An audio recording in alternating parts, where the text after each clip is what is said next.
tarku tasabbubi mubiqul min su'ima adabin sabab lu leen te bu leen sukkandikoo yëngu ya. nga gis ni kon tarku tasabbubi bàyyi sabablu ci liggéey ñàkkee teggin yàlla la mu dem ba ca biir mu ne man kaana za xirfatin fal yuxyiha moo gën sàggan dem di tuumaal yàlla lu inna rajaa la fi man kaana za xirfatin fal yuxyiha abadan moo gën sàggan dem di tuumaal yàlla ak dëkk ya tarku tasab mubiqul min su'ima adabin sabab lu leen te bu leen sukkandikoo yëngu ya inna raja ala fi waadin kaza tamaun del tegtaloo dara doore yaakaar daju alal ya. waaye ñun dañuy def i'timaad ala rahma dañoo wéeru rek ci yërmande yàlla yaatu na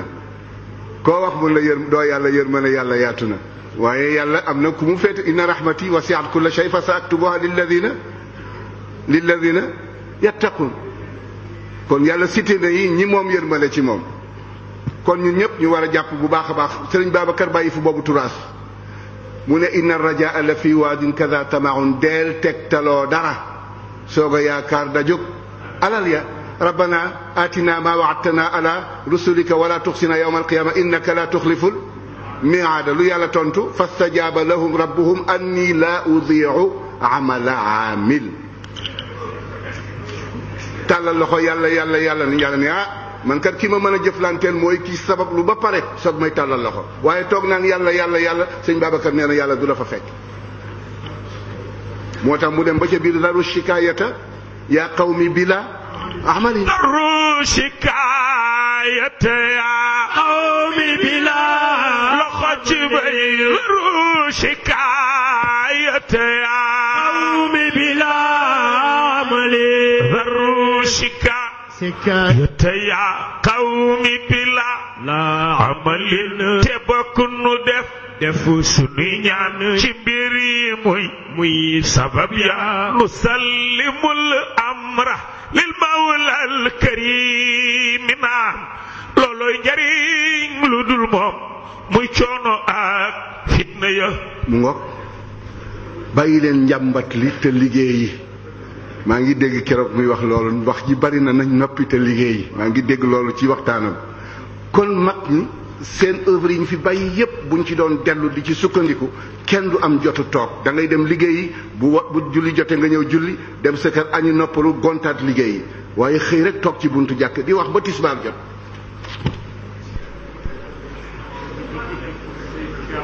waaw. yàlla bëgg naa dimbali ci toog. waaw. waaw kañ moo tax nee na Serigne Cheikh nee na yàlla bëgg naa dimbali ki toog waaye ki taxawul a xamul lu ko yàllay def kooku mooy li yàlla wax ni wa laqad karramna bani aadam yàlla nee na maa teral doomu aadama jumtuwaay yi mu war a liggéeyee ci àdduna yépp jox naa ko xel maa ngi fi xol baa ngi fi ruux baa ngi fi matière yaa ngi fi waaye nag ku liggéey la yàlla di xool moo tax mu ne wali kullin darajatun mimma amilu wa yuti kulla di fadlin fadlahu wa alaysa lil insani illa ma wa anna sa'yahu sawfa waaye toog korosé say loxo naan yàlla baax na musiba la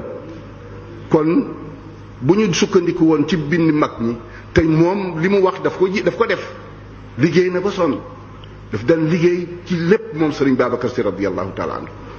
ñaq na ba tàyyi te loolu rek la xamoon di ko dunde kon ñu bàyyiwaat xel loolu te moytu li nga xam ni dañuy wax ni dafa lëj bañ koy lijjanti.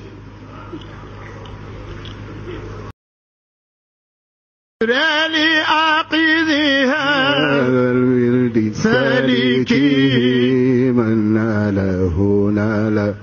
أجرا غير ممنون فلبان بشرى لآخذ هذا الورد سالكي